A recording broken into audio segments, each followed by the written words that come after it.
Good food out there.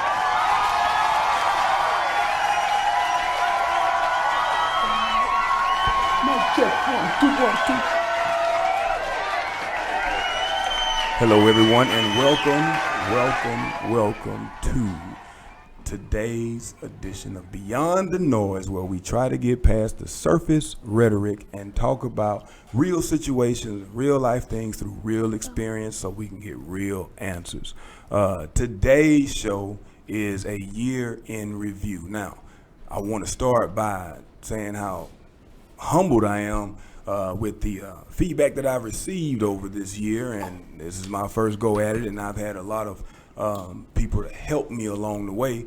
So it's going to be quite a few shout outs. And today I want a lot of people, or the people who are listening, I would love for you to chime in, to give answers, to give your info, your experience, ask questions, because we are reviewing all of, well, we won't be able to review all the things that happened this year. We'll be here for 17 days. But we are going to touch the topics that are relatable not only to the United States but to the world and all of these different areas. So, and today I get a chance to do something that I usually don't get to do. I will be voicing my opinion on all of these topics, and I've thought about this quite a bit. And my biggest concern when I started this podcast was people misunderstanding what I was saying, and I have to go back and try to explain what I meant, and that you never want to be seen in the light that you didn't shine. So I got my man, Coach Brent Springfield, 6A baseball coach, great friend of mine. We've been friends for, 20-something years. But I was talking to him today. I was talking to you today about today's show. And Bo was like, hey, man, come on, let me get a cameo. I said, of course. But here's why. Bo was one of the first people I called after we set this thing up. And Bo was actually the one who was my hype man to sit down and put together a plan that will allow us to continue through the year. And when did we start? February? March? Yeah. It was March. 10 months later, we're sitting here. Right in the middle of the chaos. Yeah, right in the midst of the chaos. We're sitting here and we're reviewing all the things we've seen. And the one constant that's been here, even though it hasn't been always consistent, is the round-faced Mexican girl. We got Grace O in the house. Grace O, what's going on? Nothing.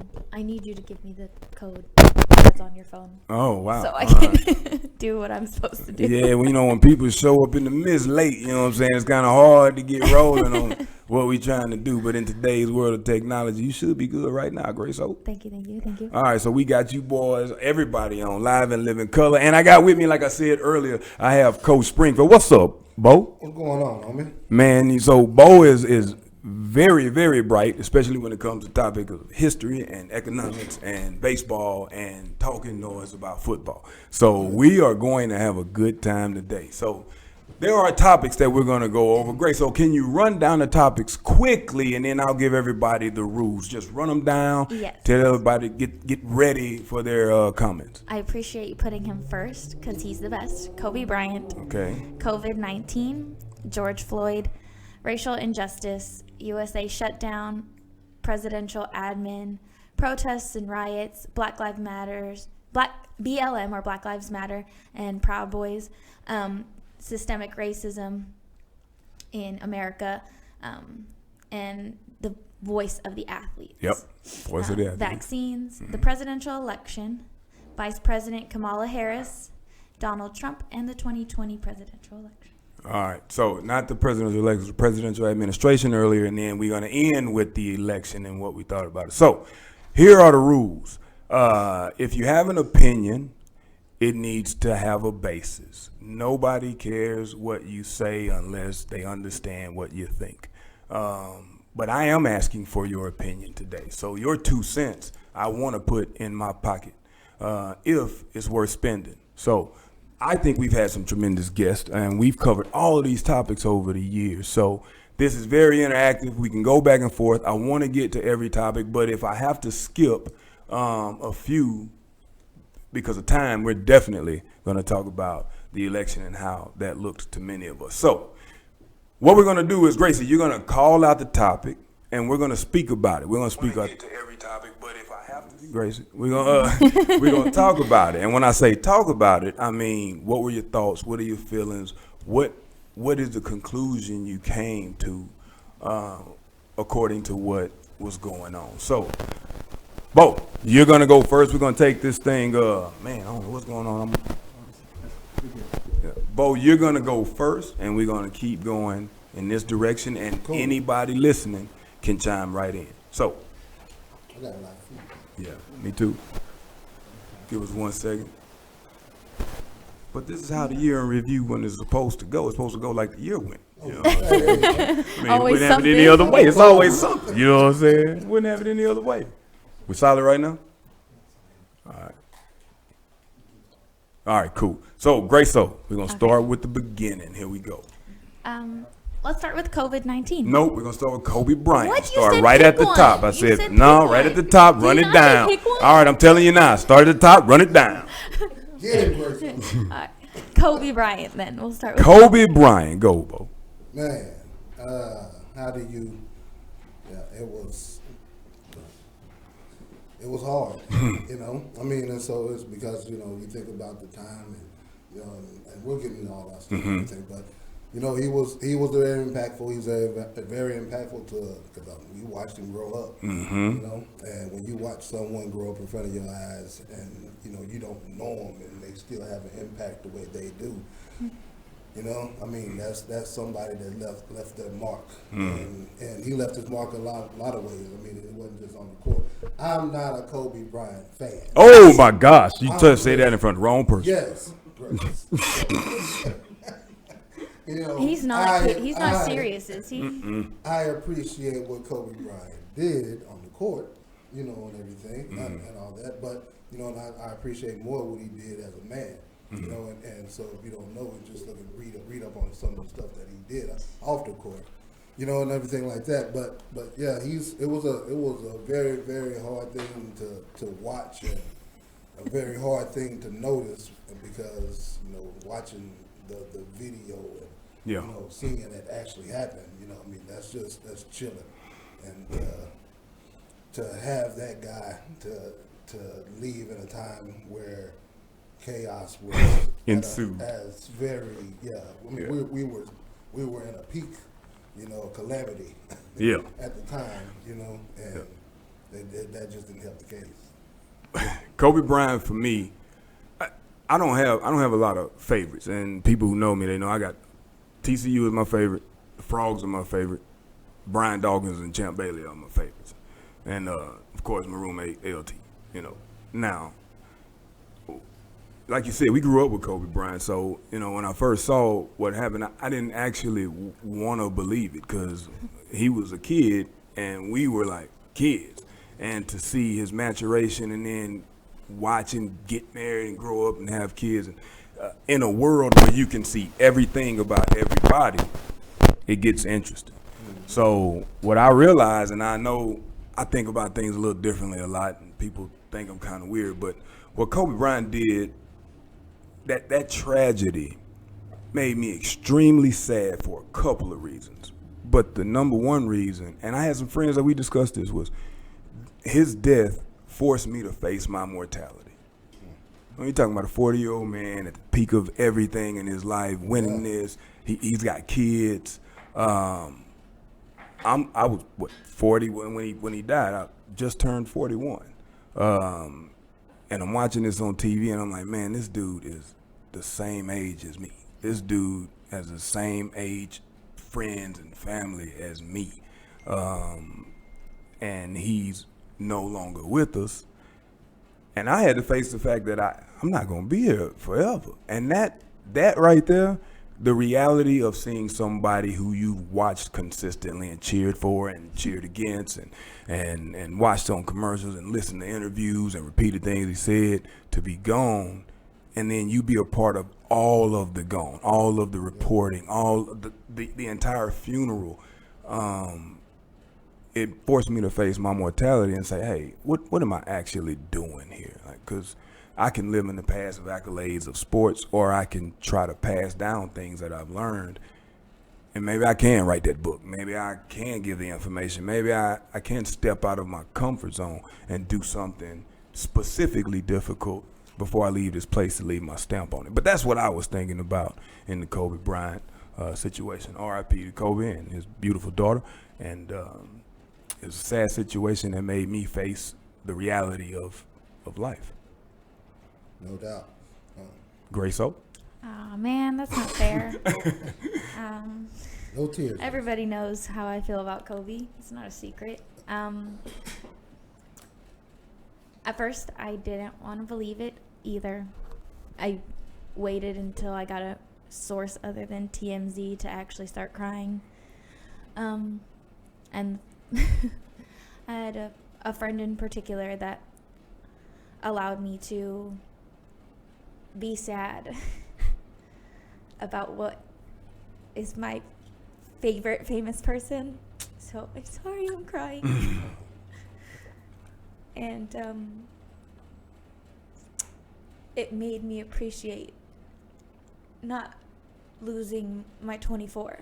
And if you didn't get anything from Kobe and you didn't like the way he played and you didn't like him as a person, you couldn't hate on the way he approached things ever.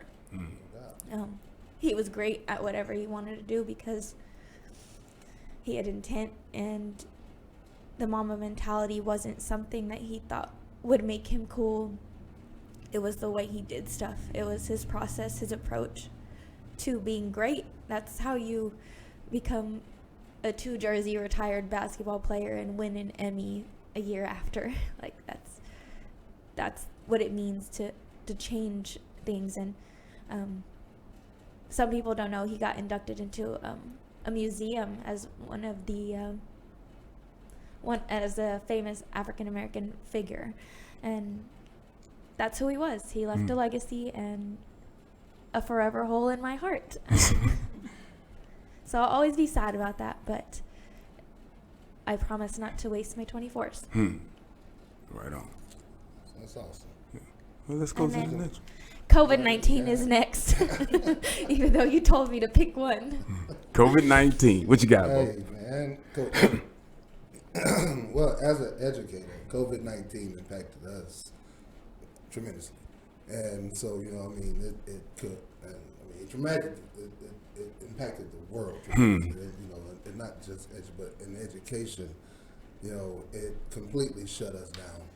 And, not only that, it shut down the kids. And what I mean by that is the want to. And, it was tough. It was tough teaching before that. It's become a beyond surmountable task, and, Yeah. And it's just because, when you're sitting at home and turn on your computer and go right back to bed, that's COVID-19. Yeah. And so as an educator, and so, but what it's done to us as a community and the public and everything, it shocks me to my core still today, that we're almost at a peak of 300,000 people that have perished, and you still have people that still look at this thing as A hoax. A farce. Even when they catch it, and then they tell you that it's nothing, and you know what I mean. And that's my biggest thing with this is that, how can something be nothing when life is something? Yeah.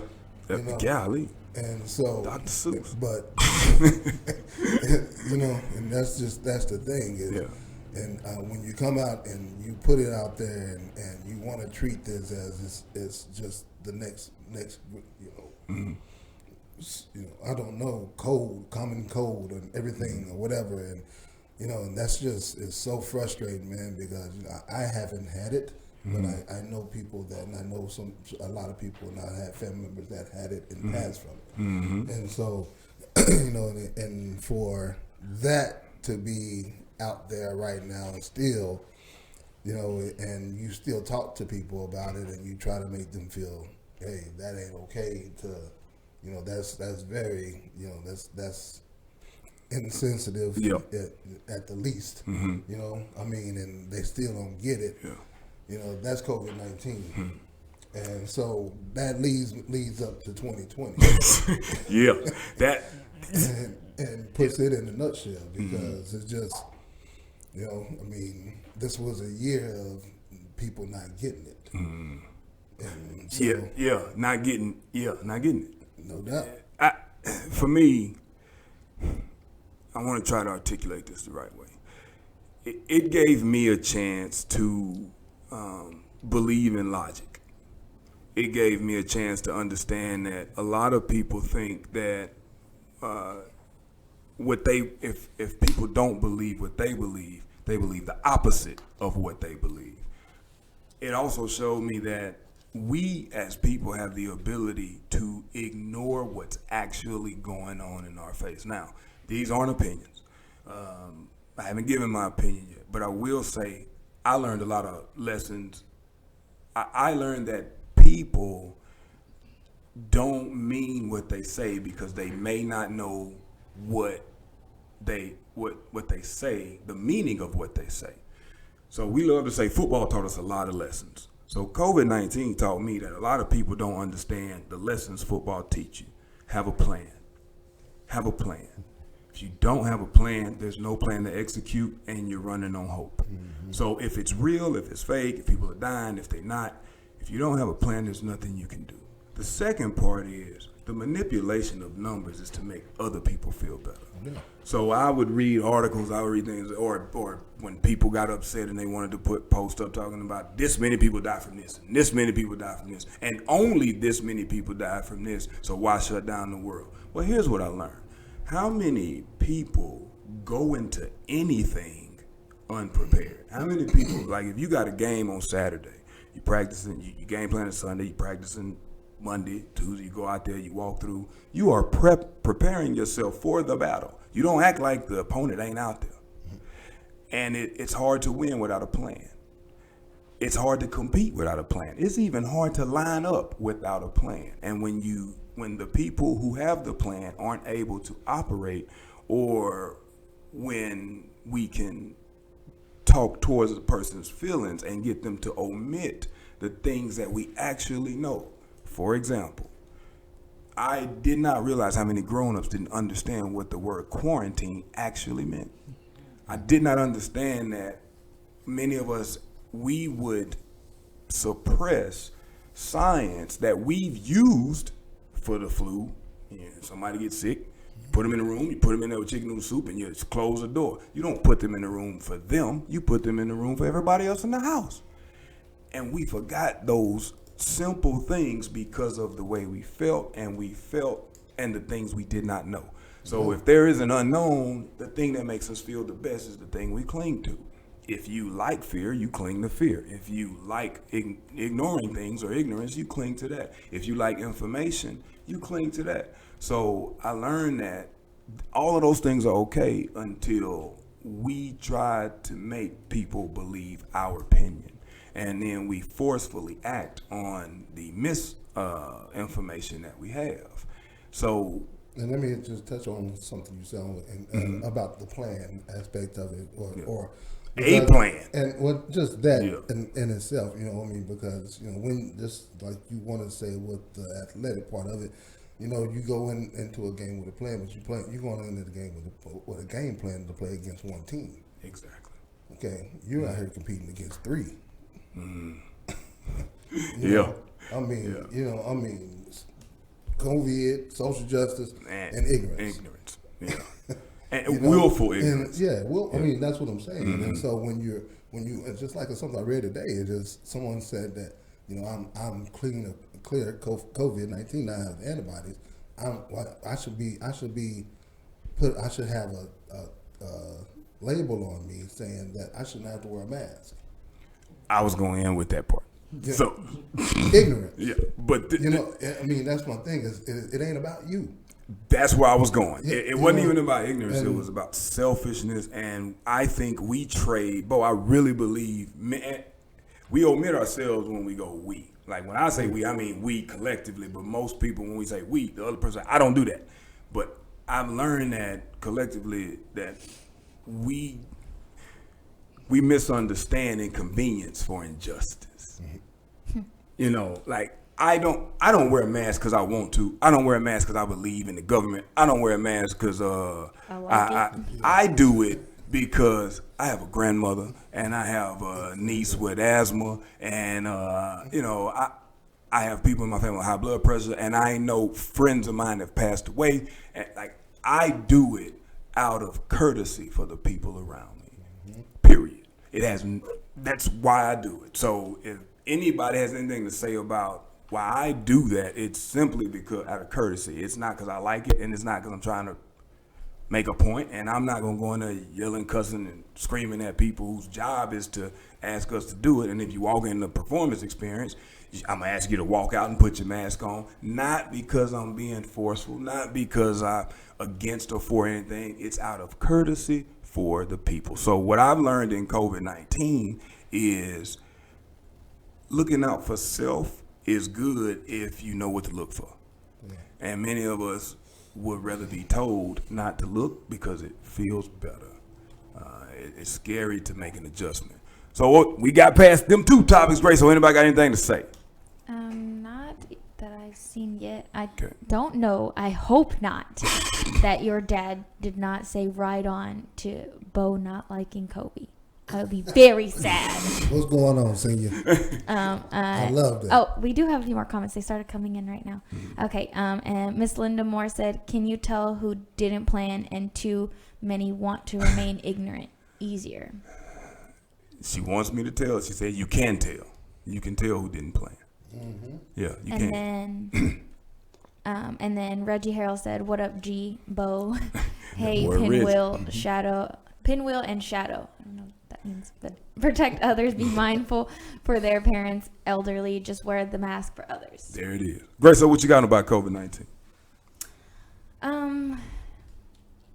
It opened my eyes to that everybody that thinks, and I guess this is kind of personal, but everybody that thinks jobs that are considered secure or safe or have all these things for you are not safe from things like this. We all want the same stuff. Yep.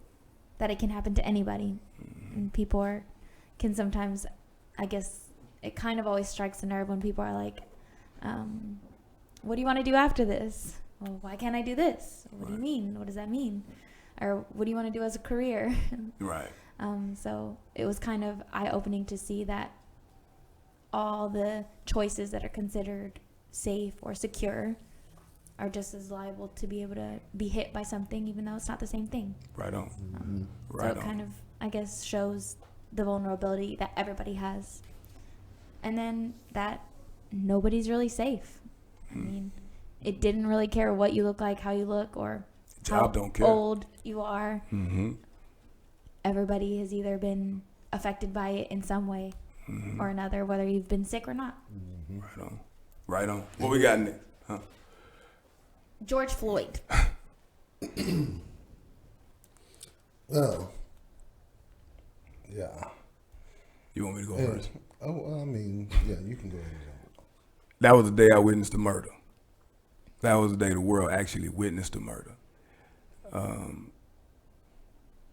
That was the day I realized that there is something that's like the world gets to see what people have actually been talking about.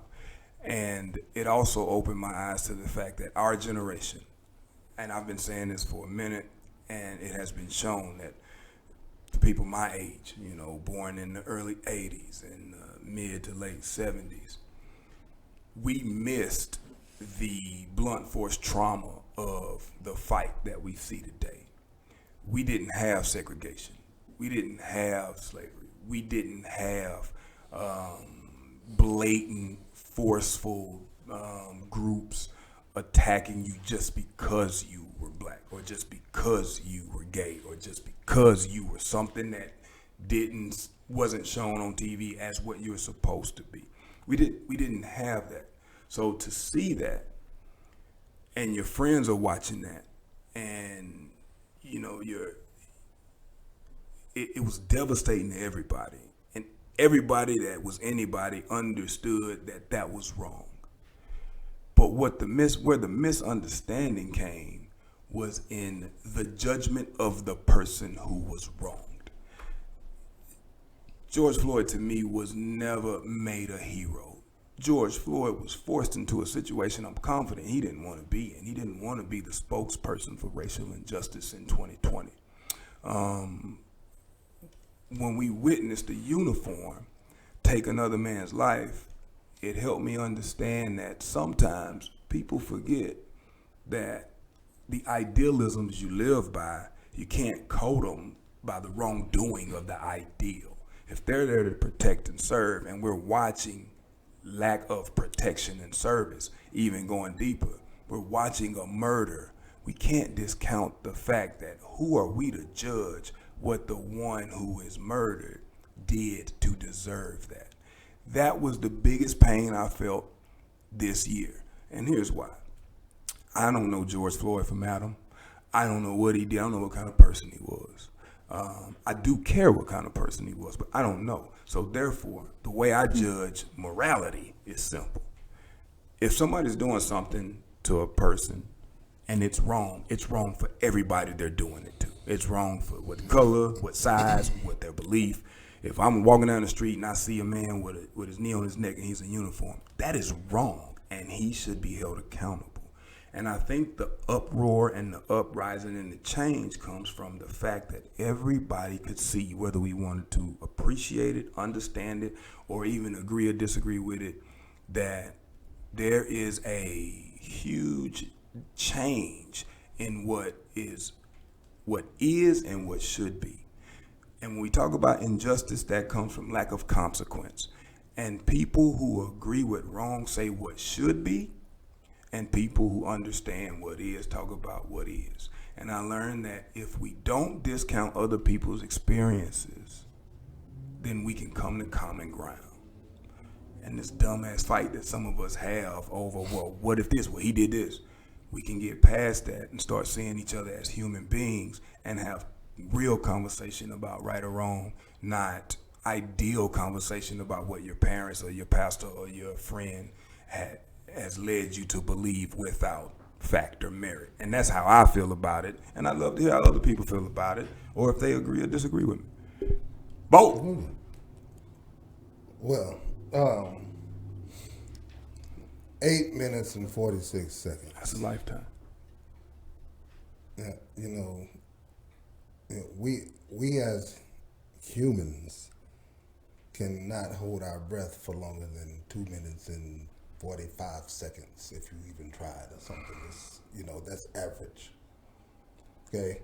So, to have your esophagus crushed for 8 minutes and 46 seconds and to visually watch a man be murdered on the streets, by someone who is uniform, charged and sworn in to protect us as people, but some don't see this color and still see this color as people.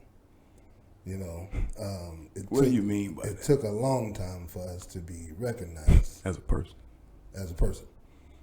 And so, when you're 1/5 of a man and when it's written 3/5.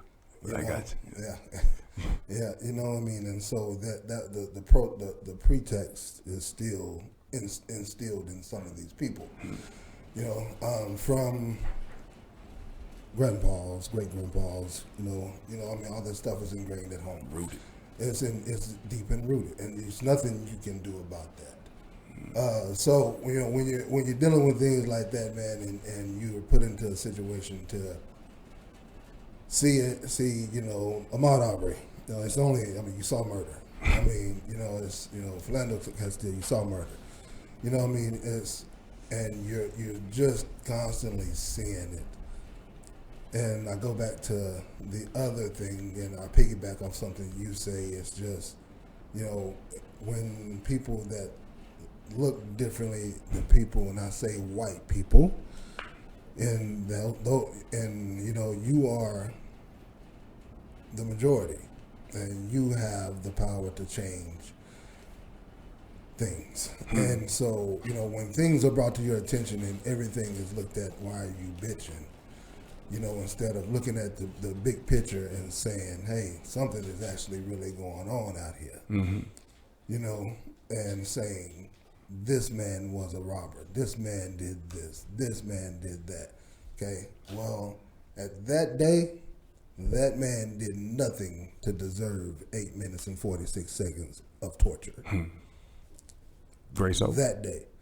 So, you know, and that changed a lot of things. That changed a lot of things in me because, you know, because COVID-19 allowed us as a community to sit down and watch it. And that was very enlightening.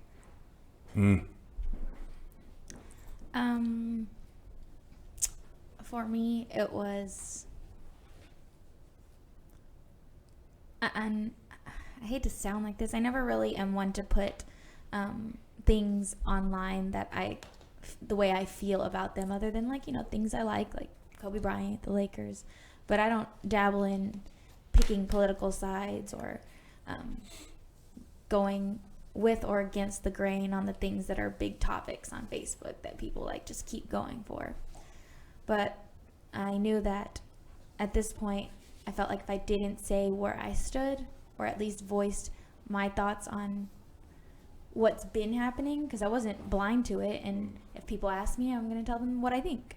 But sometimes I feel like Facebook isn't asking you, and at that point, I felt like I had to show my family, the network of people that I had on there or online, and show them that I'm on the side that stands with, that's not what you do to anybody, regardless of what they look like, and the fact that you can still get away with doing that to someone just because you don't like them or because they're black, like, and get away with it, and people be okay, and then be okay to create a narrative to make them a bad person to justify doing something so terrible.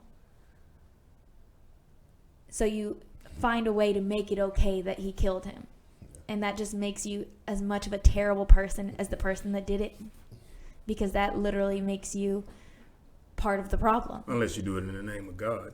Because I saw a lot of that. And I'm just saying it like it is. And that leads me to this. Well, go ahead, Grace. Yeah. I mean, anybody that tries to justify that by using religion or God, you obviously don't really pay attention in church, because God really wasn't about that. Jesus wasn't about that. He, if you really pay attention, Jesus was love. And I don't know about you, but that definitely was not love that I saw for 8 minutes. Well, they the are exact opposite. I think they are paying attention because although Jesus is love, religion ain't. Religion is doctrine and it's order and it's judgment, in my opinion, and that because it's designed in according to the laws of man. So I say all the time, man, we all call him God, but I guarantee we ain't got the same Savior. Because I mean, you call yourself a Christian, and I've seen two different styles of belief. Now you're reading from the same book, which means it's that interpretation, or you're believing what you've been told. And when it comes to belief, you believe what you've been told, what you've been taught, or what you've learned according to experience. And many of us have never had an experience outside of what we can see. So when we see things that shouldn't be, we don't believe them. Or understand it. Yeah, or we don't want to understand it but that's part of it that I learned is because it's not real to some people, because some people, those words, you call somebody a racist that has black friends, that's super offensive. You call somebody a bigot that is living their day-to-day, that's super offensive. So you leave people in a position of stuck. I know it's wrong, but I don't know how to go about fixing the wrong. So let's just say it was the will of God, or say this man was bad, so he faces judgment. Well, who are we to judge? That's what I learned this whole time. The cage is the cage. It can be a prison or it can be a safe house. My dogs taught me that. But in the same breath, though, G, those same people, okay, will call Kyle Rittenhouse A hero. A hero. Because they... And he grown. I'm just saying. Because he looks like what Americans have been shown to look like. That is the problem. Yeah, I never said it wasn't a problem. No, I'm not saying about you. Yeah. But I'm addressing it. Yeah. And that is the issue. Yeah. Is that you can't convolute it. I mean, that is so much, that's muddying so much stuff up, because when you say you give a damn that man died, and people are out there protesting and doing what they're doing behind this stuff and everything, and this man crosses lines, his mama brings him cross state lines with an assault rifle. All right, we got to stop right there. We got to get to the next topic. I mean, we don't. Let's go. Yeah. I hear you. Well, I mean, it kind of goes together, because the next one is racial injustice.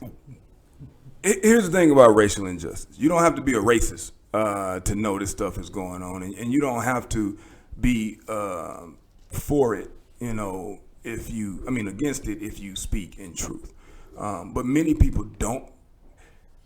It taught me racial injustice in America, because I've seen it, we've lived it. I give example after example after example. But hearing feedback from other people, this is what I learned. I learned that many people in America live in a should world. It should be like this. It should be like that. They shouldn't happen. He shouldn't do that. And a lot of people live in a is world. I know what shouldn't be, but this is what is. It shouldn't be that people's interest rate are different because they are a different color, but it is. It shouldn't be that there are zoning laws to keep people housed in certain areas, but it is. But it also taught me that overarching statements lead to overarching beliefs. Like that whole stereotype stuff sounds cool, because stereotypes are very aggressive and exaggerated. All black people like chicken and watermelon. Well, I got a nephew that don't like chicken with bones in it. That's what he said. You know what I'm saying? I don't understand that statement, but he's black. However, it's easy to say, man, them people over there crazy. And when you're a kid, you look and they all look the same. You think all people that look like that are crazy, or that person's a thug, and then it gets heightened or accentuated. So when you see that one person that look like that person acts like an idiot, we all thugs. So anybody that's dressed like this or look like this or talks like this is what the overarching belief has been told.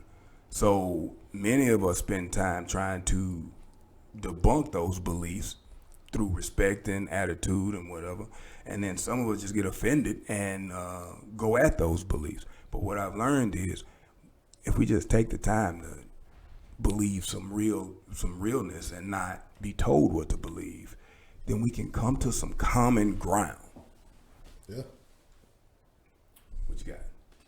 You want comments, or you want me to answer? Both. Go comments and then you can answer. Well, since earlier, Miss Linda Moore said, your generation was shocked by Floyd, and we didn't teach you the history as we should have, so you would be prepared. It never should have happened. Your dad said, humans and cats are the only creatures that kill for the sake of killing. And hippos, right? Mm-hmm. Yes. Man just got mauled by his baby hippo. Shut up, man. Oh, Greg, in case you don't catch the funny, Greg is deathly afraid of hippos, so nobody misses the opportunity to talk about hippos in front of him. The hippo. Man. Hippos eat people. Yeah. And then Reggie Harrell said, murder on live TV. Murder on live TV. This has been going on since before our time. The only difference is it's now being caught on camera live. Wrong is wrong. And then Paul Robinson said, inhumane acts by anyone is wrong regardless of who it is.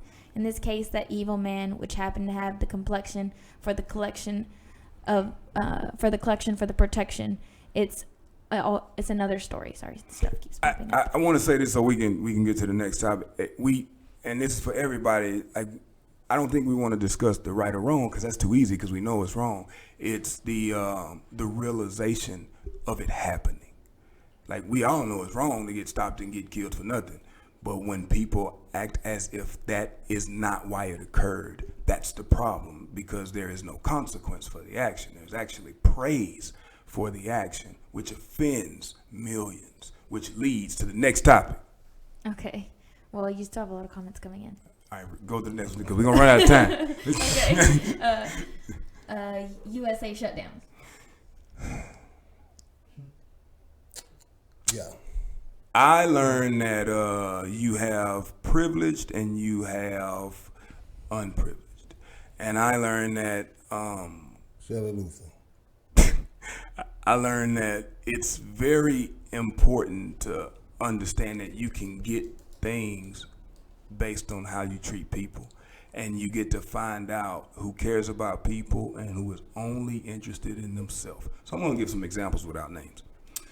I think it's important to know that if you act as if something's not happening and the people you have around you that you hired, that you put in position are passing away from the things that didn't happen, I think the other people should look around and say, at the moment we need somebody to have our back or be collected with us, or we can come together and find common ground.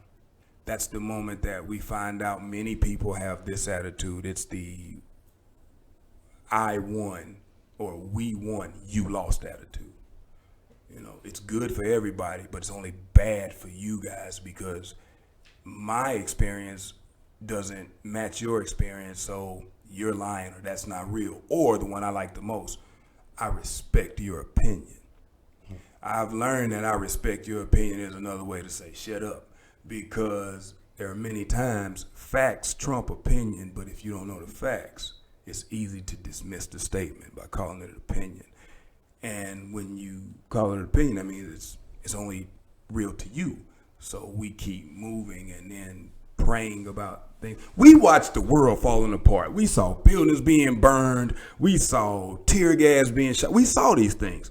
So I'm not saying anything we didn't know. We saw all the reports, and the catalyst for that was being praised to stop that. And I don't understand how people can think the fire starter is the one that's gonna put it out.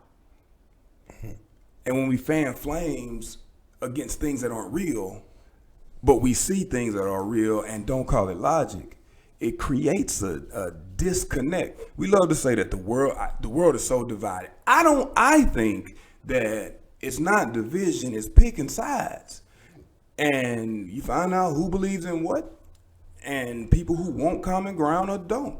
We all got the same problems. In 2020, we all had the same problems. We all wanted clean water. We all wanted health care in a pandemic. And we all want to keep our businesses open so people can work. I don't know anybody who didn't want that. It's how you go about it is what makes you moral or immoral. And I learned that immorality is a desperate move for people who aren't willing to listen to logic. So we can create problems that don't exist, or we can see the real problems and try to fix them. And we've never had, collectively as a country, we've never all had to fix the same problem. So we're trying to figure that out. Yeah, and it's a situation to where I'm telling you this, where it affected a lot of people, and I can give you, Me? talking to this, I mean, it was, hey, yeah, y'all might think it was easy, Gracie works with him and whatever, but. I talked to him. He's a business owner, a small business owner, and everything, and he was really, really, really going through it, and so I go over and sit down, and me and him are talking. I just let him talk, because he needed to free his mind. I wasn't going through that. I was in education. We were still getting paid. We still had money coming in and everything like that. And so, a lot of people didn't have that luxury. And actually, seeing my best friend going through that, wondering not about himself, but about his people, and he was going to be okay. And about how he was going to take care of his people, and, the government is not doing their part. And, it was months on end. You know, this wasn't a 20, 30-day thing. This went on for 90 to plus days. 75 to 90 days. Yeah, I mean, and so this thing, you know, the shutdown and everything, and you know, people need to work, yeah, and people need jobs, and people need food to eat, and all of that and everything, and you know, but yeah, when you don't have a government that is trying to do their part, and you know, making sure that everybody that has been trying to do the right thing, you know, and not take things out of context are taken care of. I mean, you had a lot of stuff go away. You know, I mean, people losing homes, people losing, you know, I mean, businesses, people losing. I mean, yeah, that's been in business for 50 plus years. I'm talking about, yeah, you know, it's just, and now they can't even make two pennies come together. I mean, and so, but you know, I'm for, yeah, I am for keeping, you know, businesses open and everything, but you know, you have to, like, we take it back to what we said before. You know, if you're not going to worry about everybody else and wear your mask and do everything like that, hey, welcome to the shutdown. Gracie, you know what I learned in that whole process, and Bo, I learned in that whole process is that you need people more than you need stuff. Man, people really looked out specifically for me to allow me to just hold on long enough to try to look out for my folks. I wasn't gonna say nothing, but yeah, we had quite a few conversations, and he knew, Bo knows, I don't really worry about me. That wasn't my concern. I can go, you know, cut grass. I'll go figure it out. But my deepest concerns was my people, and I'm talking about all of them, Bo, like everybody that worked with me, like the people that were. So we worked, Gracie, 60 days of just trying to make sure we kept our people feeling confident and engaged. But what people don't know, we volunteer worked for 60 plus days. But it worked out. Like, shout out to everybody. The Roberts family were tremendous in just support. Like, just think about this. Like, people were sending me information to go check this out. I had clients who were like, it was wonderful, man. It was. They were great. I mean, my sister. Shout out to Chris Thurman. Shout out to Greg Campbell. Like, they just looked out for us. Kenny, it was special, man, to be honest, because there were days I was just sitting on the edge of the bed going, well, G, got a few decisions you got to make today. And then I get a phone call, and, hey, man, you need something? Yeah, let me help you out with this. Shout out to Anthony Shelton, man, who was just kept me sane and just giving me a logical view, not hyping me up. And for me to see friends of mine going through the same thing, and we couldn't really help each other except in conversation. And then to see Ohio State style moving the needle, like we would fill out paperwork, and then 2 hours later, nah, that ain't gonna work, you gotta do it. I'm like, how the game rules change in the middle of the game? It was chaotic. And these are real things. Like, it was chaotic. And you don't know how you're gonna look after the people that you told you were gonna do certain things for. And yeah, it was stressful. But we didn't figure out a way. I didn't know how we were gonna get through that, but people got us through that. Mm-hmm. Straight up, people got us through that. So yeah, the shutdown sucked. So dang, we gonna run out of time. One morning we gonna get to some. You want me to go down the line again, or you want me to the one that I know you want to know about? Go to the last two. I knew it. Donald Trump and the 2020 presidential election. Okay, listen. I'm not gonna fire darts. I'm not, because then we just get into an argument situation of who's better at this, or we get into what I call comparative suffering, and we talk about the other president and all this other thing. I just want to talk about the title and the actions. That's it. So we watch these things. I learned that if it's somebody you agree with, it's not disrespectful.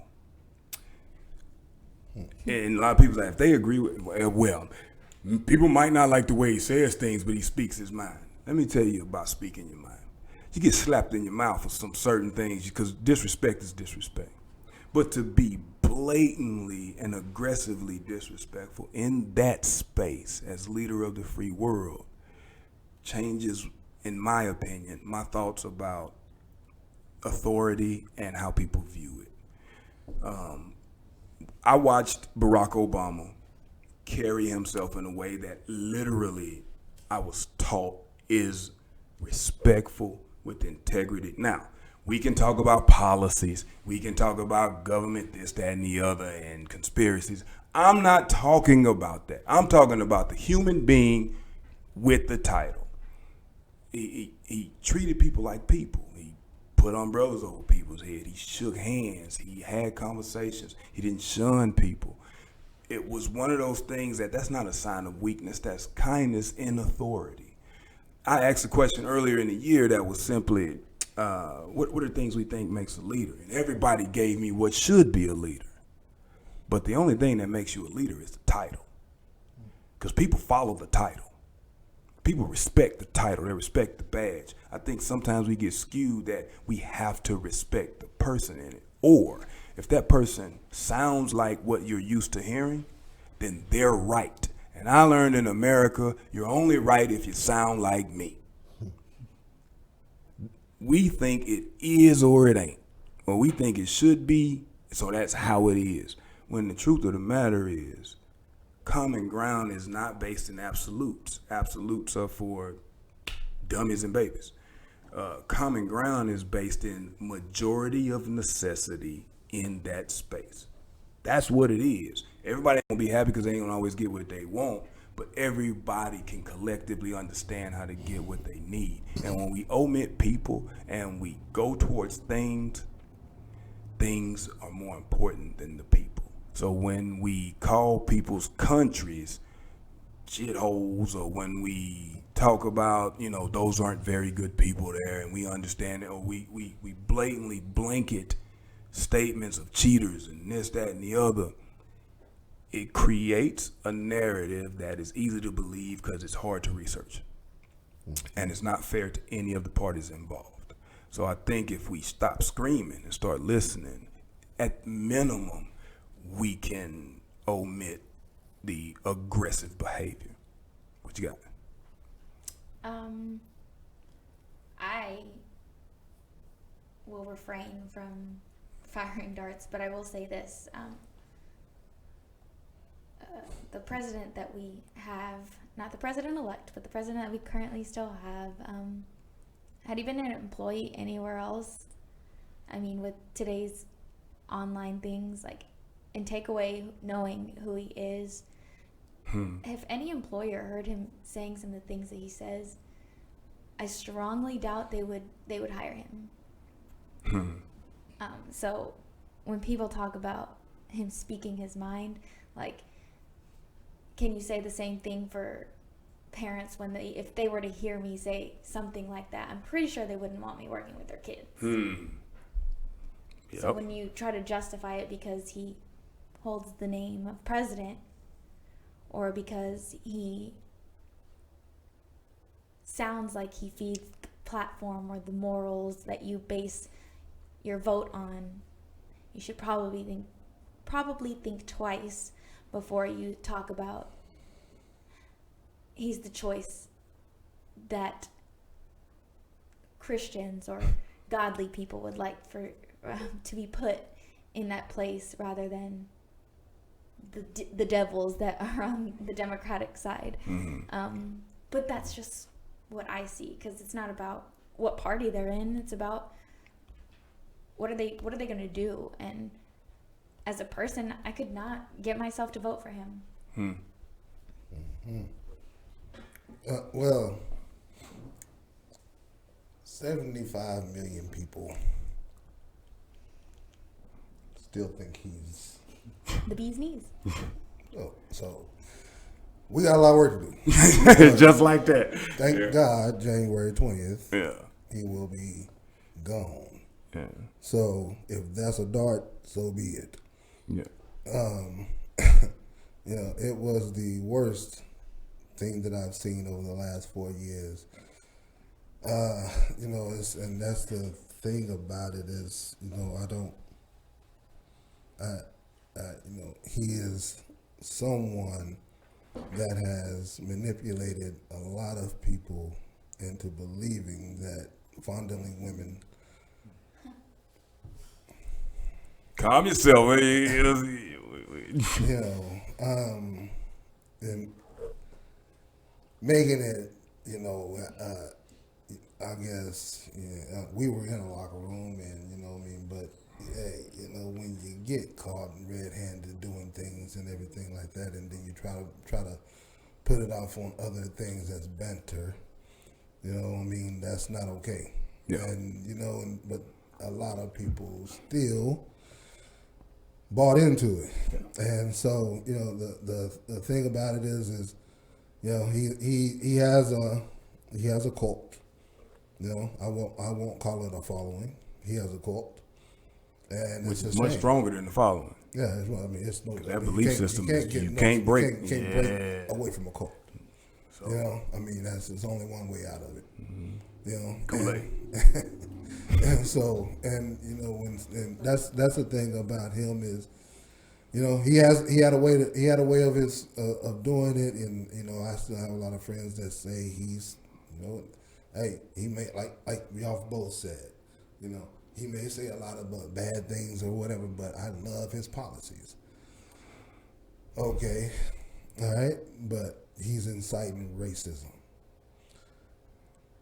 He's bringing out people, making it okay, even though racism has already been employed, and everybody sees it, but when it's been enhanced and when it's been put out there to be okay, and you still want to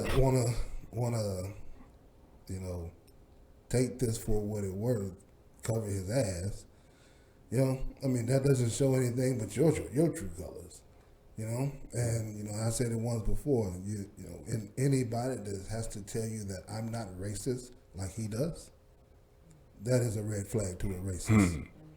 Gotcha. Yeah, now, Grace, so let's hear what the people got to say before we get to the last topic. Oh my gosh. Okay, I have to scroll all the way back up.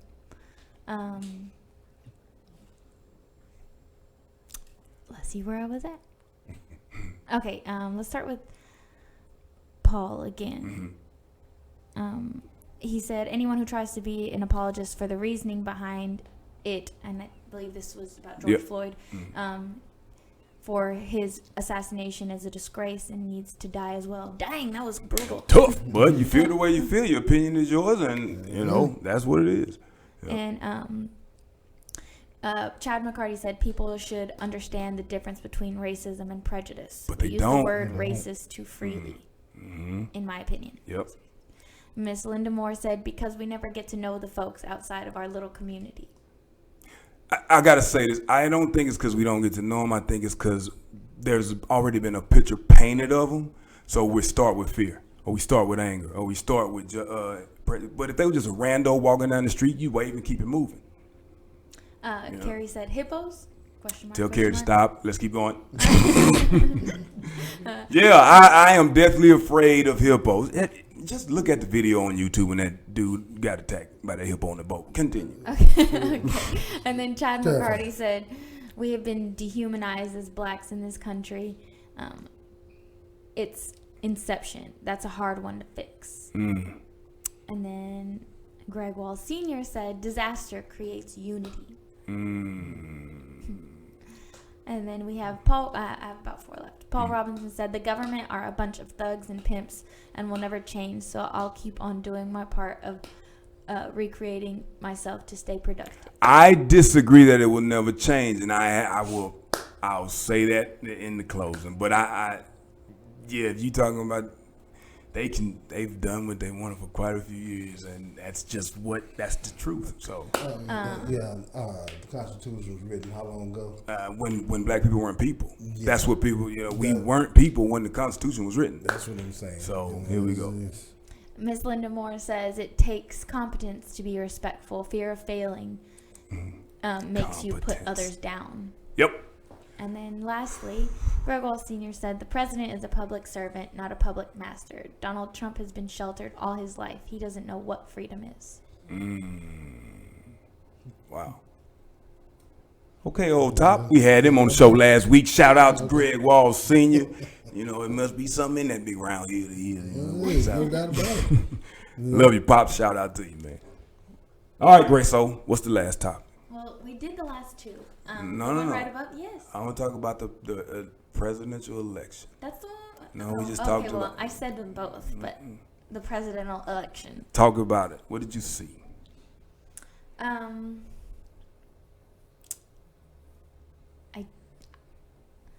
I didn't know it would happen as soon. I mean, I figured it would happen. Seeing a female in office, that was different. And to see another woman who was brown was really cool. It's different. I'm conflicted because I'm happy for that part. I don't necessarily align with everything, right? But would much rather have that than what we currently have, to be quite honest. However, I do think it was nice to see my generation be so active in wanting to have a voice. And again, like my generation having so much to do with making sure they knew, that people knew around them.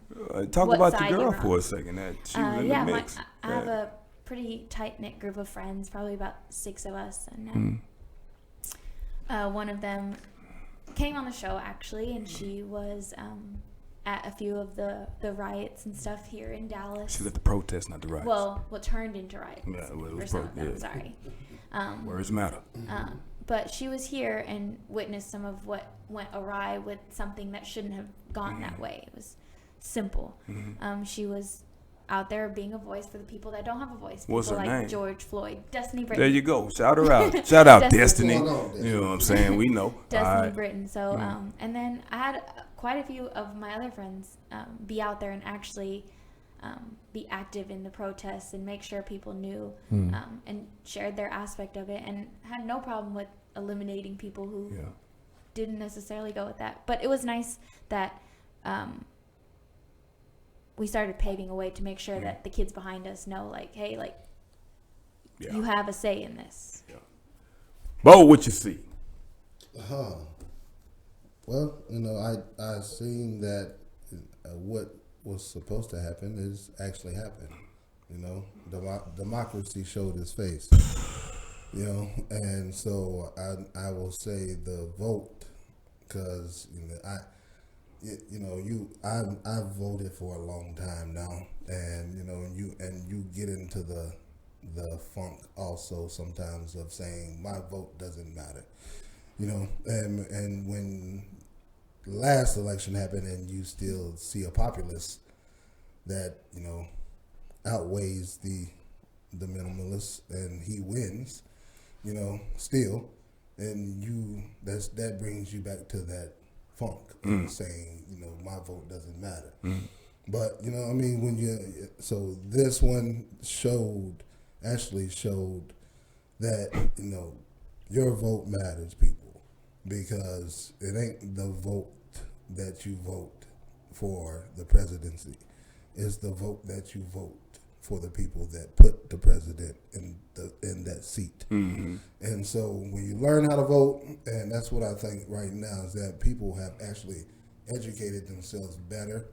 I think this has brought people to learn more about politics, because this has taught people to actually understand that my vote, if I just go in and put this vote down for Donald Trump, or go in and put this vote down for Joe Biden, you know, that's not going to matter.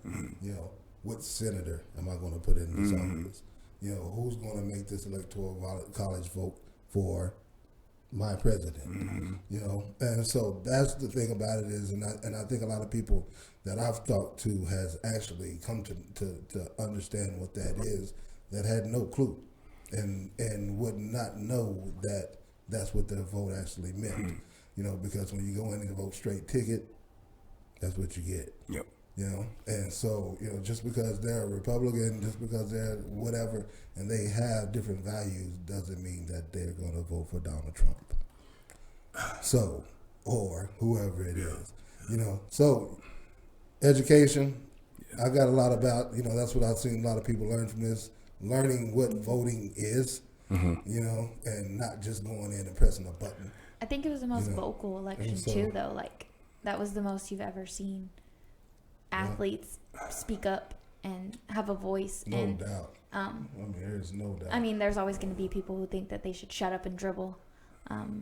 But at the same time, those same people, no one's paying you for your opinion to talk about whether or not they should shut up and dribble at the job that you may not even be the most elite at. You're probably just an employee. Mm-hmm. Dang, that's kind of rude and true. We got 5 minutes, and I'm probably gonna take them all because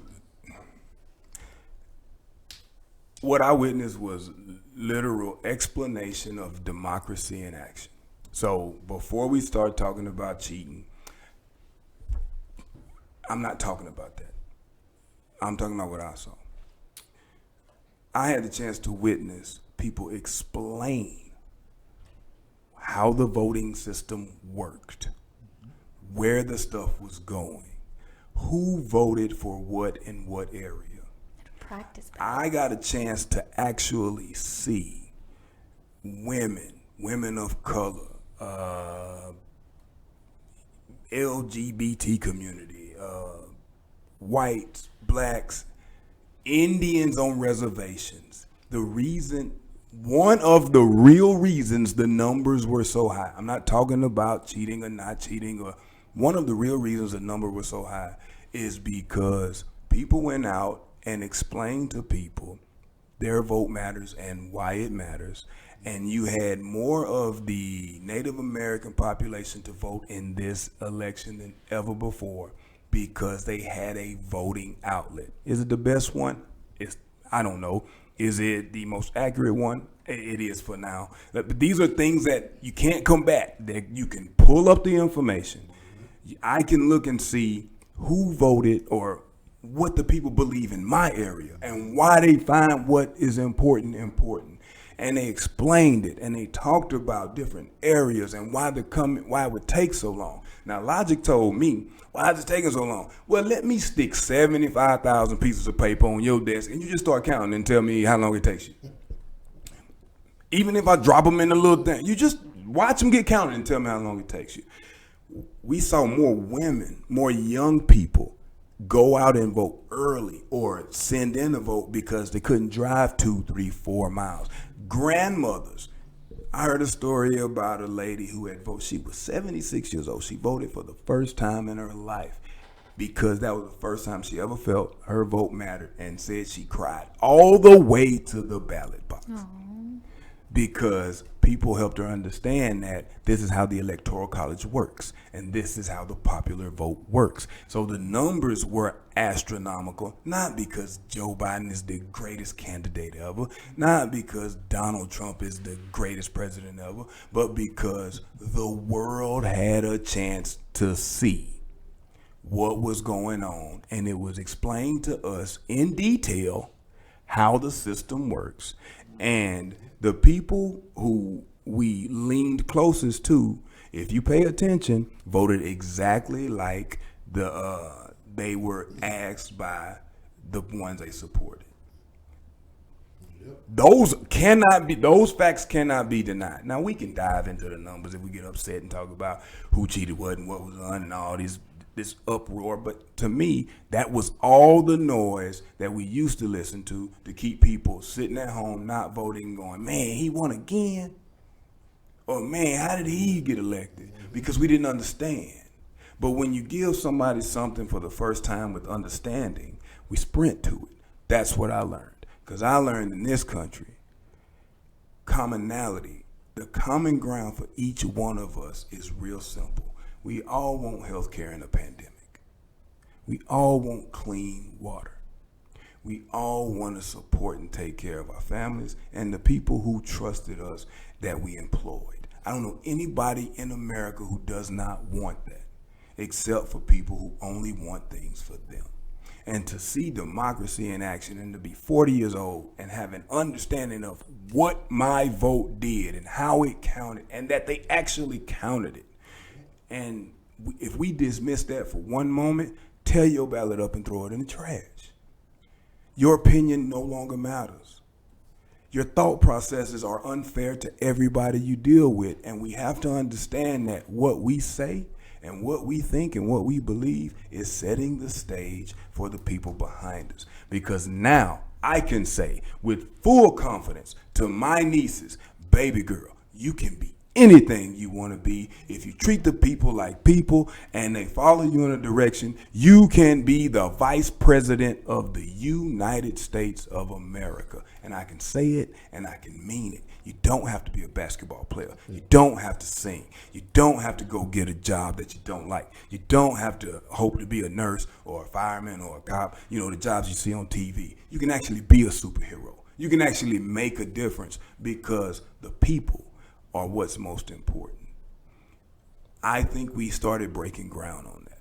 I'm extremely proud of the generation behind us because they've taught me more about us than any generation I can think of. And here's how I know. My dad and my mom did everything they could to give us an opportunity, and the opportunity they gave us was great because their actions kept me avoiding bad situations.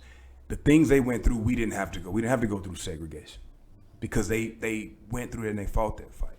So it changed the narrative of go to school, work hard, try to get a job, get a degree, and just retire and call it good. No, my little brother has his own business now. I have my own business now. My sister has her own entity now. And that's going to be taught throughout our family, that independence and understanding in oneself and a collective treatment of people with integrity. Everybody ain't gonna like you. I guarantee it's people listening right now. They probably ain't listening, but they like, what the hell is he talking about? And they got some things to say about me. So what? I don't care. I never care how you feel about me. I only care what you think about me. So with that said, all of us should be proud in the fact that in America, it now holds true that we do have a voice. We are people. We do have a say. We have influence. Athletes, you keep telling people what you like to have in order to continue to do what you do. Because for years, it was a lot of work, no pay, and then you were left to your own devices when you were done. That's the truth, and I don't care what anybody has to say about it. And when we cheer and yell for these kids because they do well, and then we beat them to death because we don't agree with them, it's heinous, and it is against the American way. If we use religion to judge and mistreat, then it is heinous and it is against the American way. Judgment does not allow you to be fair and reasonable. And I learned in this election that democracy by definition is not only reasonable, but it is the ultimate sign of being fair. And if we're fair, we can come to common ground. And then I can tell my nieces, you can actually be anything you want to be. That is it for our year-end review. Hey, we're going to keep up for the next few minutes trying to keep up with your comments. I appreciate you guys more than you know. We have one more show for 2020. My team will be coming on, talking to you about them and being excited about life. I can't tell you how much I love you guys and thank you guys for this opportunity. It was scaring me to death, but 10 months later, I'm sitting here with one of my best friends on earth who pushed me to do it. Kenny, you have no idea how much I appreciate you. Shout out to Kenny, the producer and creator. Miss P over there in the corner. You guys are fantastic to me. Like I said, we struggled, but people helped us. We the people helped us because things couldn't do it. So, that is it for Beyond the Noise. Thank you very much. We'll see you next week. Peace.